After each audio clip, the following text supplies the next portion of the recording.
اعوذ باللہ من الشیطان الرجیم، بسم اللہ الرحمن الرحیم۔ تو لہٰذا آگے چلیں گے محمد عربی کے اصول پہ۔ اللہ کے نبی صلی اللہ علیہ وسلم کی زندگی کو اگر دیکھیں تو جس وقت آپ دنیا میں بھیجے گئے اس وقت بہت زیادہ دنیا میں اندھیرے تھے، اور ابراہیم علیہ السلام اور اسماعیل کے بنائے ہوئے اس گھر کو خواہشوں کی بنیاد پہ، assumption کے طور پہ اور تخیلات کے طور پہ بتوں سے بھر دیا۔ اب کیا ہوا؟ جہاں سے بات ختم ہوئی تھی اس سے تھوڑی سی آگے اگلی بات آج ہم کریں گے، اور وہ کیا ہے کہ اندھیرے چھٹتے ہیں۔ جب اللہ تعالیٰ کسی چیز کو خیر کے لیے چنتا ہے، جب اللہ سبحانہ تعالیٰ اندھیروں کو روشنی میں بدلنا چاہتا ہے تو ہوتی ہے سحر پیدا۔ جب خانہ کعبہ میں رنگ برنگ کے بت آنے لگے تو پھر کیا ہوا اس کے بعد؟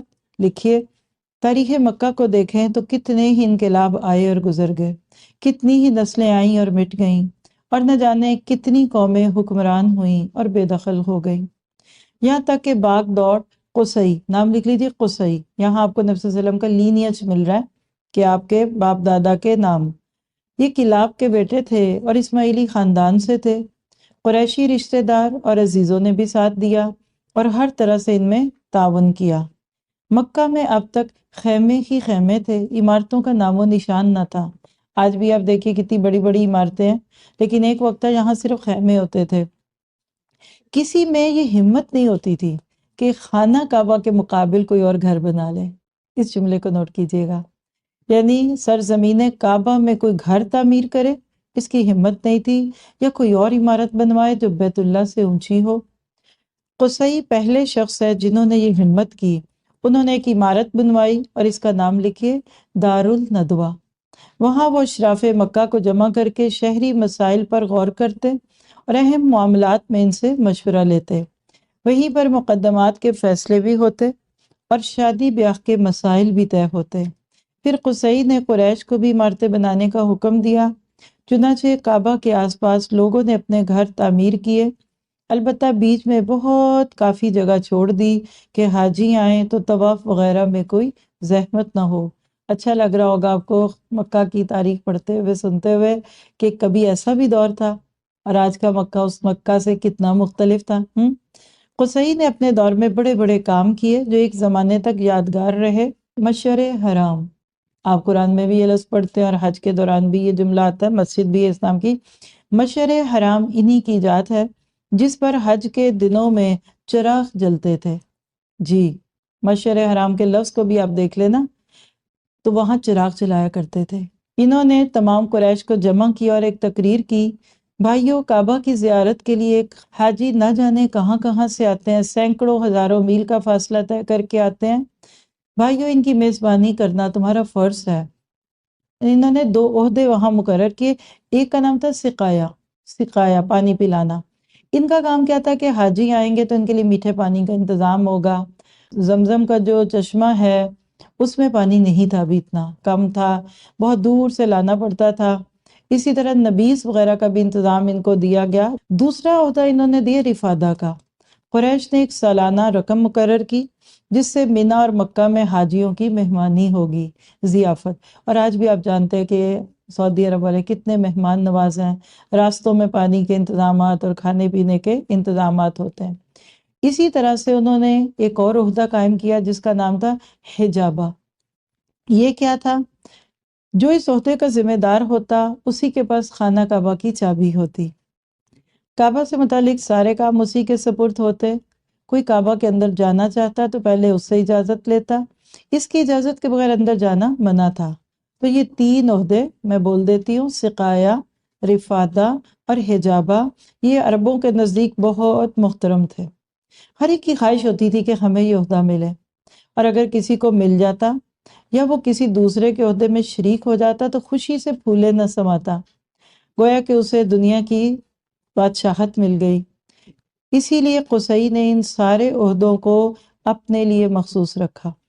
چونکہ یہ عہدے حج اور عمرے سے متعلق تھے، کیونکہ یہ ٹائم باؤنڈ تھے، جب لوگ باہر سے آئیں گے تو فائدہ ہوگا، اس لیے وہ اس کو بڑے طریقے سے سنبھال لیتے۔ اور اسی طرح قصی نے کئی اور عہدے بھی اپنے ہاتھ میں رکھے، لیکن آخر کب تک؟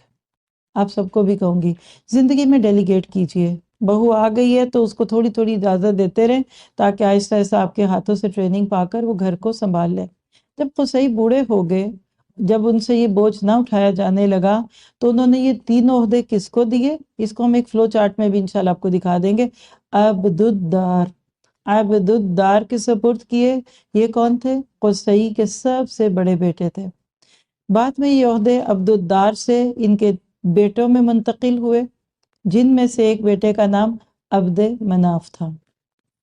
چونکہ ان کی اولاد اثر و رسوخ میں عبد الدار کی اولاد سے بڑھی ہوئی تھی، اس لیے انہوں نے فیصلہ کر لیا چچیرے بھائیوں سے ان عہدوں کے چھیننے کا۔ یاد رکھیے ہر جگہ یہ ہوگا۔ خیر بڑی کشمکش رہی، خاندان عبد الدار کے عہدے حوالے کرنے سے انکار کر دیا گیا، جنگ کی تیاری شروع ہو گئی، لیکن پھر صلح ہو گئی اور طے یہ ہوا کہ یہ عہدے دونوں میں تقسیم ہو جائیں۔ اب کیا ہے تقسیم؟ آل مناف کے حصے میں سقایہ اور افادہ آئے۔ عبد مناف کے ایک بیٹے جن کا نام ہاشم تھا، اب آپ کو نام سنے لگیں گے کیونکہ ہم بالکل نبی صلی اللہ علیہ وسلم کے قریب کے دور میں پہنچ رہے ہیں۔ تو جو ہاشم تھے یہ بھائیوں میں سب سے بڑے تھے اور قوم میں ہر دل عزیز تھے، مال و دولت بھی بہت تھا، اس لیے یہ دونوں عہدے انہی کو ملے۔ ہاشم بہت درد مند، غریب پرور اور رحم دل انسان تھے، یہی وجہ ہے کہ دادا کی سنت انہوں نے بھی جاری رکھی اور حاجیوں کے لیے کھانے کا انتظام کرتے، نہ صرف انتظام کرتے بلکہ مکہ کے غریبوں کا بھی خیال رکھتے۔ انہوں نے اہل مکہ کی مالی حالت بہتر بنانے کی تدبیریں بھی سوچی، اس کا بندوبست کیا کہ سال میں 2 بار تاجروں کے قافلے بیرون ملک جائیں اور وہاں تجارت کریں۔ چنانچہ ہر سال قافلہ گرمیوں میں جاتا اور ایک قافلہ سردیوں میں جاتا، گرمیوں میں شام کی طرف اور سردیوں میں یمن کی طرف۔ کون سی صورت یاد آ رہی ہے قرآن کی؟ شاباش، لِإِيلَافِ قُرَيْشٍ إِيلَافِهِمْ رِحْلَةَ الشِّتَاءِ وَالصَّيْفِ۔ اب ہوا کیا کہ انہوں نے رومن بادشاہ سے اجازت لی، جو کہ اس وقت کہہ لیجئے کہ سپر پاورز میں ہوں گے۔ کیا اجازت کی کہ قریش اس کے ملک میں سامان تجارت لے کر جائیں تو ان سے کوئی ٹیکس نہ لیا جائے۔ حبش کے بادشاہ نجاشی سے بھی اسی قسم کا ایک ایگریمنٹ کر لیا۔ عرب میں راستے غیر محفوظ تھے، ہر طرف سے لٹ جانے کا خطرہ ہوتا تھا۔ ہاشم نے اس کے پیش نظر دورہ کیا اور مختلف قبیلوں میں جا جا کر ان سے معاہدہ کیا کیا کہ قریش کا کوئی قافلہ گزرے تو اس کو وہ نقصان نہ پہنچائیں، اور اس احسان کے بدلے میں قریشی قافلے ان قبیلوں میں خود جائیں گے، ان کی ضرورت کی چیزیں لے جائیں گے اور ان سے خرید و فروخت کریں گے۔ یعنی ایک قسم کا ایک تجارتی معاہدہ ہو گیا، گیو اینڈ ٹیک کے رول کے اوپر۔ خیر پھر کیا ہوا؟ یہی وجہ ہے کہ عرب میں غارت گری کا بازار گرم تھا، لیکن یہ قریش کا قافلہ ہمیشہ محفوظ رہا۔ اللہ نے کیا فرمایا؟ لِإِيلَافِ قُرَيْشٍ إِيلَافِهِمْ رِحْلَةَ الشِّتَاءِ وَالصَّيْفِ فَلْيَعْبُدُوا رَبَّ هَٰذَا الْبَيْتِ الَّذِي أَطْعَمَهُم مِّن جُوعٍ وَآمَنَهُم مِّن خَوْفٍ۔ تو یہ ساری چیزیں ہسٹری کا حصہ ہیں۔ اب کیا ہوا؟ انہوں نے مختلف قبیلوں اور ملکوں سے بھی سیاسی اور تجارتی معاہدے کیے۔ ساری باتوں کا ان کو جو فائدہ لینا تھا وہ یہ تھا کہ قریش امن میں آ جائے، قریش کو سیکیور کیا جائے اور تجارتی میدان میں وہ خوب بڑھے۔ اسی طرح ایک دفعہ قحط پڑ گیا، ہاشم نے اس موقع پر شوربے میں روٹیاں چورا کی اور لوگوں کو کھلایا، اس وقت سے ان کا نام ہاشم پڑ گیا۔ ہاشم کہتا ہے حشمہ سے چورا چورا کرنا، روٹیوں کو بھگو کر شوربے میں کھلانے والا، تو لفظ ہاشم کی یہ وجہ تھی۔ ایک سال ہاشم تجارت کے لیے شام گئے، ساتھ میں تاجروں کا پورا قافلہ تھا۔ پھر واپس ہوئے تو یثرب یعنی مدینہ سے گزر ہوا۔ اب ذرا سا سوچئے کیا ہوگا آگے۔ قافلے میں کچھ تاجر یثرب کے تھے جن کو وہاں کی ایک عورت نے اپنا مال تجارت دے کر بھیجا۔ قافلہ جب یثرب پہنچا تو وہ عورت اپنے تاجروں کے پاس آئی اور سفر کے بارے میں پوچھنے لگی کہ کیا بیچا، کیا خریدا۔ باتوں سے ایسا لگتا ہے جیسے کوئی بہت ہی ہوشیار، تجربہ کار اور با تدبیر خاتون ہو، یعنی عقل مند، ایک بڑی زمانہ دیکھی ہوئی خاتون تھی، مدبر۔ ہاشم یہ سب دیکھ رہے تھے اور دل ہی دل میں اس عورت کی فراست کی داد دے رہے تھے، اس کی ذہانت، اس کی عقل مندی، اس کی شرافت اور اس کی سنجیدگی کو دیکھ کر یہ مسحور ہو گئے۔ تاجروں سے پوچھا یہ کون ہے؟ جواب دیا گیا اس کا نام سلمیٰ ہے اور باپ کا نام عمر ہے، عمر جیسے لکھتے ہیں نا اس کے آگے واو۔ خزرج کا ایک خاندان ہے بنی نجار، یہ اسی خاندان سے۔ انہوں نے پوچھا کہ یہ شادی شدہ ہے؟ جواب ملا نہیں، البتہ یہ اپنے یہاں کی بہت معزز خاتون ہے، اس لیے چاہتی ہے کہ ایسا شوہر مل جائے جو اس کو آزاد رکھے، اپنی آزادی کو مجروح کرنا اسے گوارا نہیں، یعنی ایک اچھے کھلے ذہن کے مرد کے ساتھ یہ نکاح کرنا چاہتی ہے۔ ہاشم نے پھر پیغام ڈال دیا کہ اس سے پوچھو کیا یہ مجھے پسند کرے گی؟ لہٰذا جب پرپوز کیا تو وہ تیار ہوئیں اور وہ اسے لے کر مکہ چلے گئے۔ وہاں ایک زمانے تک دونوں ساتھ رہے، پھر وہ یثرب لوٹ آئی اور وہاں ایک لڑکا، ایک بیٹا اس کا ہوا۔ کیا ہوگا اس کا نام؟ اگر آپ کو نبی کا لینیج جاتا ہے تو شیبہ۔ شیبہ کو شیبہ کیوں کہتے ہیں آپ کو پتہ ہے؟ پیدائشی طور پہ ان کے بالوں میں سفیدی تھی۔ اس کے بعد کئی سال گزر گئے، پھر ایک سال گرمیوں کے موسم میں تجارتی قافلہ چلا تو ساتھ میں ہاشم بھی گئے۔ شام میں ایک مقام ہے غزہ، وہاں پہنچ کر وہ انتقال کر گئے، لہٰذا اب سارے عہدے کس کے پاس آگے؟ مطلب۔ ہم تو عبد المطلب کہتے ہیں نا، مطلب، اس کی کئی پروناؤنسیشنز ملتی ہیں، تو یہ ان کے بھائی تھے، اب سارا کچھ ان کے پاس چلا گیا۔ شیبہ مطلب کے بھتیجے تھے، یہ یثرب میں ماں کے پاس ہی رہ رہے تھے۔ اب مطلب کو اس کی فکر ہوئی اور انہوں نے طے کیا کہ بھتیجے کو مکہ میں لائیں، کہ یہی ان کا دیدیال تھا، یہی باپ کا پورا خاندان تھا۔ چنانچہ مطلب اس غرض سے یثرب گئے۔ بھابھی سلمہ سے ملاقات ہوئی تو بولے میرا بھتیجا بڑا ہو چکا ہے، ہاتھ پیر مضبوط ہو چکے ہیں، لہٰذا میں چاہتا ہوں کہ اب اسے اپنے ہاں لے جاؤں۔ تمہیں معلوم ہے کہ ہم قوم میں حسب نسب کے اعتبار سے نمایاں ہیں، وہاں وہ عزت سے رہے گا، یہاں تو یہ بیچارہ پردیس میں پڑا ہوا ہے۔ اب بیٹے کو ماں سے مانگا جا رہا ہے تو ماں کے دل پہ کیا ہوگا، سن لیجئے۔ سلمہ نے کہا اس کی جدائی میرے لیے موت ہے، لیکن یہ بھی مجھے پسند نہیں کہ وہ اپنے بزرگوں سے جدا رہے، ذرا پوچھو دیکھو خود اس کی کیا خواہش ہے۔ مطلب نے بھتیجے سے پوچھا تو جواب ملا جب تک ماں کی اجازت نہ ہو میں کہیں نہیں جا سکتا۔ اچھی تربیت کا اثر۔ سلمہ نے مطلب کا اصرار دیکھا تو تیار ہو گئیں اور کلیجے پر پتھر رکھ کر اجازت دے دی۔ چنانچہ مطلب 3 دن وہاں مہمان رہے، پھر چوتھے دن شیبہ کو ساتھ لے کر مکہ روانہ ہو گئے۔